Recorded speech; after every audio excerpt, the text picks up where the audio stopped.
Have you ever asked yourself, what would Jesus do?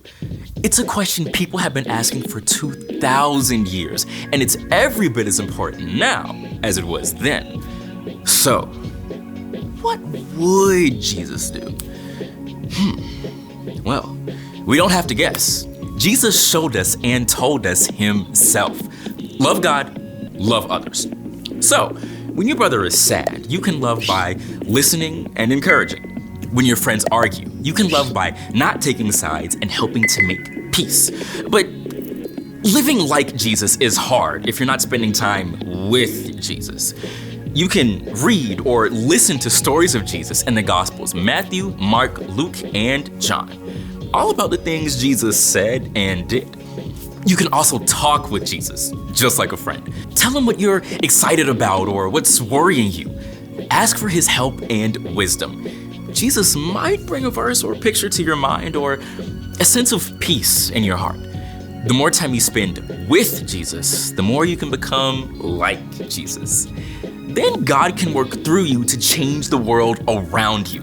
That's why loving like Jesus is an amazing way to worship God with your life. Because worship is about more than just singing loud. It's all about living loud. Come on, campers, let's get a move on. Welcome to Story Lab. This week, we're taking a look at the story of someone we want to follow really closely. Come on, let's go! Early snack break? Told me to bring a banana. Oh.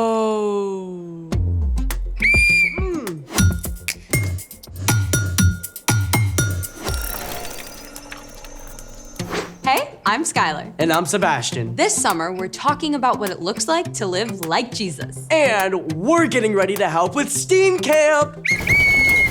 Just practicing. To be clear, this is not STEAM Train Camp. STEAM Camp is all about science, technology, engineering, arts, and math. So many amazingly awesome activities to set up. I mean, with all this awesomeness to come, I feel like we should look a little more awesome. What'd you have in mind? Well, what's a camp without tie-dye shirts? I see your tie-dye. I raise you, ice dye. What? Let's make it. For today's experiment, we're creating extraordinary shirts. Using ice. Step 1, soak a clean shirt in water, then wring out all of the water. Which we've already done. Which brings us to step 2. Place your shirt on a wire rack, then scrunch it up into a tight mound. Super tight. Then use rubber bands to keep it in place. Don't even think about it. Okay, step 3, cover your shirt completely with ice. This ice is pretty cold. It's frozen water. What do you expect?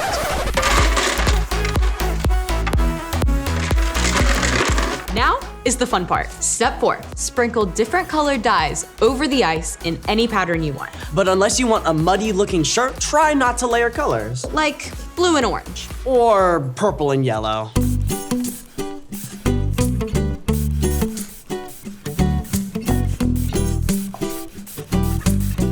Okay, so now what? Step 5, set the shirt over a tub and let the ice melt. As it melts, it will transfer the dye to the shirt in really cool patterns. All the excitement of watching paint dry. If the ice melts fast, then the shirt needs to be sealed in a plastic bag for about 6 to 8 hours. Hours? Well, I guess that gives us plenty of time for The story before the story. Today we're in the book of Philippians. the Apostle Paul visited Philippi following a vision from God. There, Paul started a brand new church.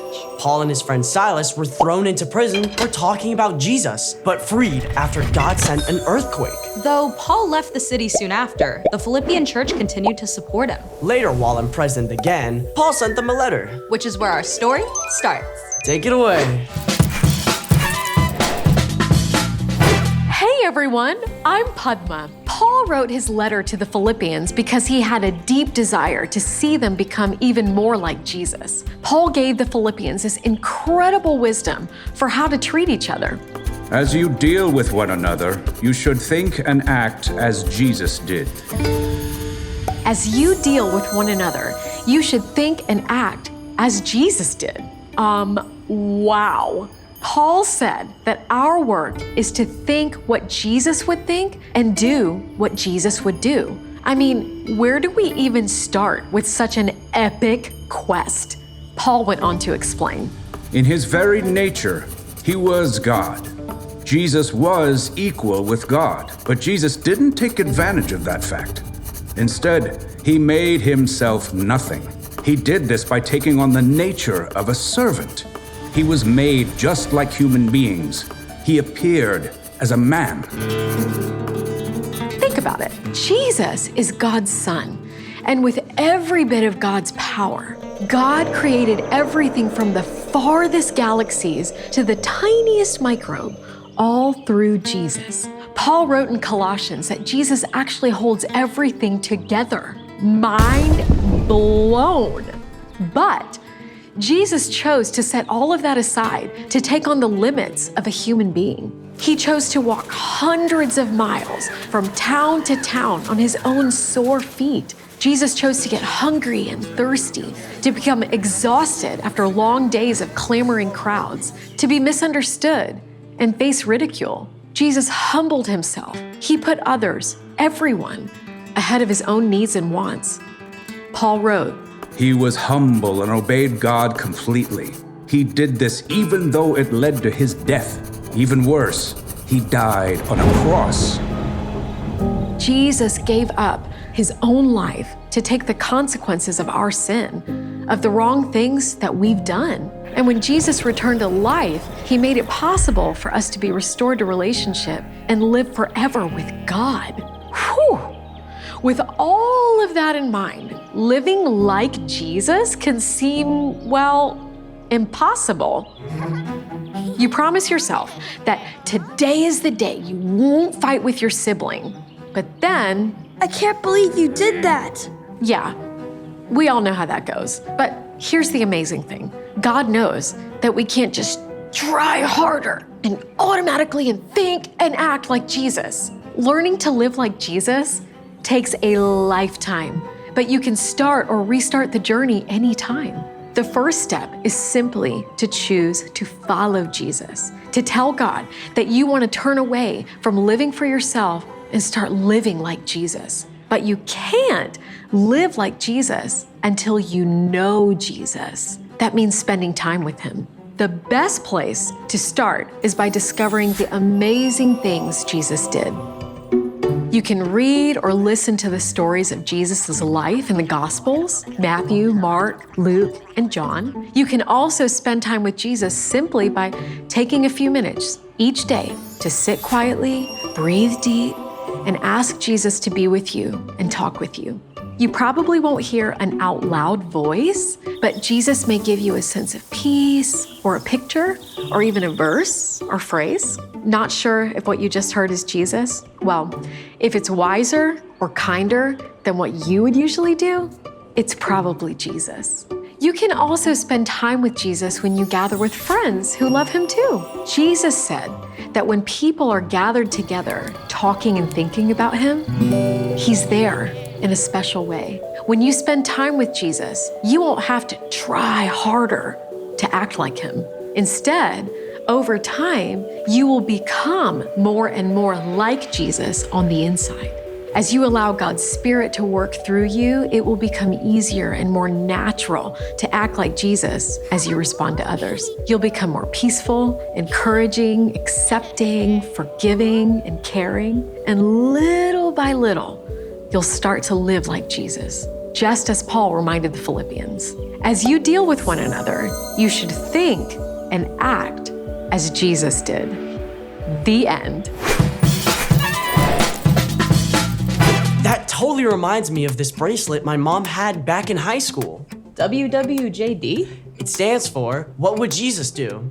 Well, it may be old school, but it's not a bad place to start. So, what's our part in the story? Our part is super simple, but definitely not super easy. Live like Jesus. So, what would Jesus do? The answer to that question is always love God and love others. But that can look different in every situation. That's true. That's why it's so important for us to start by getting to know Jesus and spending time with him. You know what happens when you start hanging out with someone a lot? Oh, you start to say the same stuff. You might start to like the same things or even get the same ideas. Exactly. That's what happens when you spend time getting to know Jesus. You start to think and act more like Jesus. And you don't have to do it on your own. That's right. When we stay connected to Jesus, God can actually work inside of us to change the world around us. Sounds like a win-win to me. Me too. Me three. You did not just say that. For real. See you next time. So here's the thing. Live like Jesus. The more time you spend with Jesus, the more God can work through you. To color the world around you. Speaking of color, are the shirts done yet? Not even close. But the ones I did yesterday are finished. These are incredible. I suddenly feel like eating rainbow sherbet. Camp mode activated. Thanks for joining us in the Story Lab. See you next time. Do you want to ice dye some bandanas too? Of course. Let's go.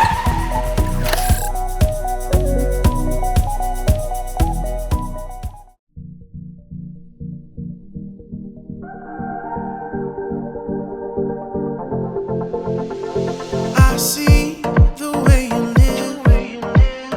I see the way you love. I want to live like you. Oh, I want to love the way you do. I don't wanna wait forever.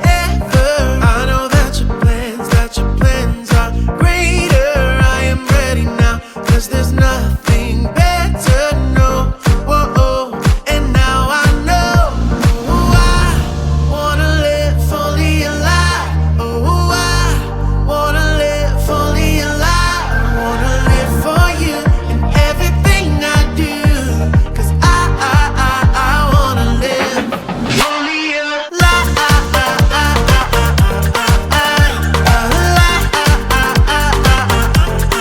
Fully alive.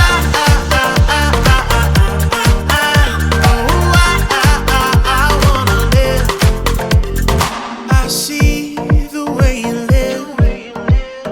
I see the way you love. And I want to live like you. Oh, I want to love the way